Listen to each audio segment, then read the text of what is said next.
Good morning. So today we are going to start with we will continue with our lesson number 2, the silly donkey. पिछले video में हमने discuss किया था कि कैसे जो हमारा मर्चेंट है वो कहाँ से सामान लेकर पूरा अपने विलेज शॉप में जाता है, किसकी हेल्प से? डोंकी की हेल्प से। उसकी बैग पे वो हमेशा सारा सामान रखता है और वो वहाँ से लेकर उसको अपने गांव वाली शॉप में जाके सबको बेचता है। और उसकी दुकान पे ग्रॉसरीज हैं, फूड आइटम्स हैं, क्लोथ है। और एक दिन क्या हुआ था कि जब वो सामान लेके आ रहा था तो डोंकी के पीठ पर उसने कितनी बोरियां रखी थी? 4 बोरियां नमक की रखी थी। और उस दिन बहुत हॉट डे था और डोंकी को बहुत प्यास लगी और जैसे वो पानी पीने के लिए स्ट्रीम नदी, छोटी सी नदी के वहाँ पे गया तो वहाँ पे किनारे सारे स्लिपरी थे और डोंकी उसमें स्लिप करके नदी में गिर गया। और उसको यही लगा कि अब वो नहीं बचेगा और वो पानी में डूब जाएगा। अब we will continue.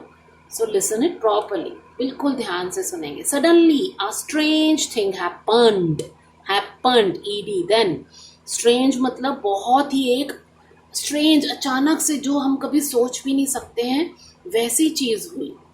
The load of his bag started to disappear. और जितना भी उसके कमर पे भार था, 4 बोरी नमक थी, वो जो भार था, लोड था किसका? नमक का। वो क्या हुआ? डिसअपियर, धीरे धीरे एकदम से गायब होने लग गया। He was very happy and swam back। और उसको हल्का लगने लग गया और बोरियां खाली हो गई और वो बहुत खुश हुआ। और वो स्वैम, धीरे धीरे स्वैम स्विमिंग है तो वो धीरे धीरे वहां से निकलकर तैरकर बाहर आ गया। He did not realize। अब उसको रियलाइज मतलब उसको ये चीज नहीं महसूस हुई, उसको बिल्कुल दिमाग में नहीं आया कि that the salt in the sacks had mixed with the water। क्यों? क्योंकि वो तो सिली था, वो बुद्धू था, उसे ये समझ में ही नहीं आया कि अगर हम सॉल्ट होगा, सॉल्ट भी पानी में घुल जाएगा, चीनी होगी वो भी घुल जाएगी। लेकिन उसको ये सब चीजें तो समझ में ही नहीं आई। और क्या हुआ? He mixed with the water, और that was how to load।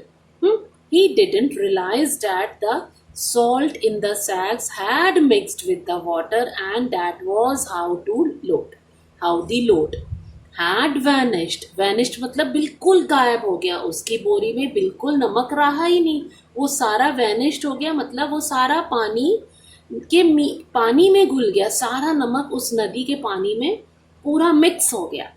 On seeing the empty sacks, empty मतलब बिल्कुल खाली बोरियां, the master became very angry। अब जो मास्टर ने देखा तो वो बहुत ज्यादा गुस्सा हो गया उस पे।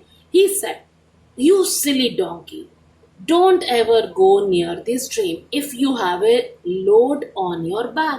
अब उसका तो नुकसान हो गया कि उसका 4 बोरी नमक पानी में घुल गया। अब वो गुस्से में उसको यही बोला कि ओ मूर्ख डोंकी, डोंट एवर, अब तुम कभी भी, जब भी तुम्हारे पीठ पे कोई सा भी सामान लोड होगा, लदा होगा, तो तुम उस नदी के पास नहीं जाओगे। उसने ऐसा क्यों बोला? क्योंकि डेली उनका वहीं से रास्ता था, जब भी वो सामान लेने जाते थे तो ऑलवेज वो वहीं से गुजरते थे।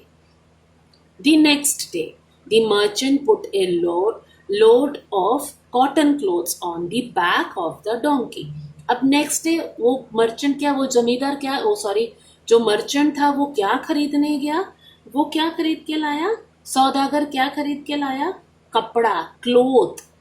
और उसने वो डोंकी की कमर पे, पीठ पे पूरा बांध दिया। द डोंकी थॉट उसने क्या सोचा कि this is my chance to be free. अब वो फिर सोचने लगे कि ये मेरा चांस है, ये मुझे मौका मिला है फ्री होने का। ये I will play the same trick again. अब उसको लगा कि मेरे को ये चांस मिला है तो मैं इसको प्ले करूंगा, मैं इस अपने मालिक को अब वापस से इस ट्रिक का इस्तेमाल करता हूँ। Let me quickly get into the stream. अब उसने अपने मालिक को ट्रिक मतलब उसने अपने मालिक को पागल बनाने की कोशिश की, बेवकूफ बनाने की कोशिश की कि मैं अब एक ट्रिक करता हूँ और ये मेरा चांस है जब मैं फ्री हो सकता हूँ, तो वो फटाफट लेट मी क्विकली, क्विकली मतलब जल्दी जल्दी, get into the stream. He again went to the stream to drink water. अब वो वापस से, उसके मालिक ने मना किया था ना कि जब भी तुम्हारी पीठ पे कोई सा भी सामान होगा तो तुम स्ट्रीम के पास नहीं जाओगे, तुम नदी के किनारे नहीं जाओगे, लेकिन उसने अपने मालिक की बात नहीं सुनी। He again went to the stream to drink water and pretended. Pretended मतलब नाटक करना, कुछ मतलब दिखाना कि वो, जैसे कई बार हम मम्मा हमें डांट देती है तो हम गुस्सा होते हैं और मम्मा हमें नहीं बुलाती तो हम बारी बार ऐसे प्रिटेंड करते हैं, ओह अब मम्मा बुलाएगी, अब हमें मम्मा मनाएगी। तो वो प्रिटेंड करना कि हाँ, कि एक तरह से अपने आप को क्या करना कि हाँ अभी देखते रहना कि हाँ अभी, और जैसे वैसे तो हम खुश, लेकिन जैसे मम फिर वैसे मुंह बना लेने का, नहीं अभी तो मुझे मम्मा ही मनाएगी। तो तो वो नाटक कर रहा था। Pretended that he had slipped into the tree. अब उसने नाटक करके क्या किया कि उसको, अपने मालिक को ये दिखाने की कोशिश करी कि देखो मैं वापस से स्लिप हो गया हूँ और मैं नदी में गिर गया हूँ। But this time the cloth, अब पहले तो नमक था, नमक से बोरी, नमक की बोरी थी, तो बोरी का तो सारा जितना नमक था वो पानी में घुल गया, पूरा मिक्स हो गया उस पानी में। लेकिन इस बार क्या था, क्लोथ, कपड़ा था, और कपड़ा क्या करता है, वो पानी को सोखता है। जैसे हम सूखा कपड़ा बाल्टी में डालते हैं तो वो गीला हो जाता है, तो वो हैवी हो जाता है ना, वो लाइट थोड़ा रहता है। अब but this time the clothes soaked the water and the sacks became very heavy।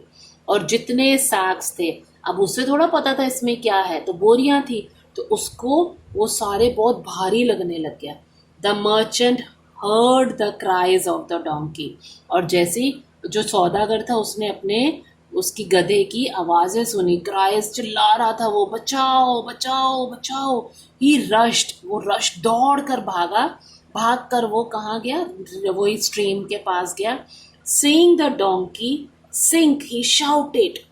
अब वो जो भार हो, वो अब जैसे जैसे पानी उसमें घुस रहा था, पानी उसको सोख रहा था, क्लोथ कपड़ा उसका पानी सोख रहा था, तो वो नीचे नीचे डूबता जा रहा था, सिंक होता जा रहा था। ही शाउटेड, और वो जोर से चिल्लाया सौदागर, why did you go into the stream with those bags of cotton cloth. तो उसने उसको चिल्ला के बोला कि तुम क्यों गए इतना सारा, ये तुम्हें पता था तुम्हारी पीठ पे इतना सारा कॉटन, इतना सारा कपड़ा है। How silly can you be, तुम इतने सिली हो, तुम इतने पागल हो, तुम इतने मूर्ख हो। Wait, I will pull you out. अब उसको क्या लगा मालिक को कि अब इसको कैसे बचाया जाए, तो उसने बोला रुको मैं तुम्हें अभी बचाता हूँ, मैं तुम्हें निकालता हूँ। The merchant somehow helped the donkey to climb up to the bank। अब जैसे तैसे करके उसके मालिक ने, उसके मास्टर ने उसको बहुत मुश्किलों से बाहर निकाला। But the donkey had learned a lesson. He promised never to disobey his master again. इसके बाद डोंकी ने अपने आप से एक प्रॉमिस किया, उसको एक लेसन मिल गया कि मुझे कभी भी अपने मालिक का डिसओबे नहीं करना, उसकी आज्ञा का पालन हमेशा करना है, उसका कहना मानना है। वो जो भी कहेगा ही इज़ राइट, बिकॉज उसी ने उसकी अब जान बचाई थी। तो इस लेसन से हमें क्या मिला, क्या हमें मिलता है, मॉरल क्या है कि हमेशा ये नहीं कि हमें ये आई विल से कि हाँ चलो कि हमें अपने मास्टर्स की भी बात माननी चाहिए है। वो कभी भी नहीं, कभी कभी होता है, लेकिन उसका मालिक उसको हमेशा से कभी टॉर्चर कर रहा है कि हाँ हमेशा उसको गर्मियों में लेके जा रहा है, काम करवा रहा है, लेकिन वही मालिक था, वही मास्टर था जिसने उसकी हेल्प करी और उसकी जान बचाई। तो लेकिन जो डोंकी था वो सिली था, वो बुद्धू था, उसको ये नहीं समझ में आया कि नमक पानी में घुल जाएगा, लेकिन जो कॉटन क्लॉथ है वो पानी में और ज़्यादा सोखेगा। तो यहीं पर अभी हम आज ये कंप्लीट करते हैं। आप इसकी रीडिंग करेंगे और सारे जितने भी इसमें हमारे डिफ़िकल्ट वर्ड्स हैं गो थ्रू करेंगे, और नेक्स्ट उसमें we are just going to do all the difficult words and word meanings. Okay, so thank you.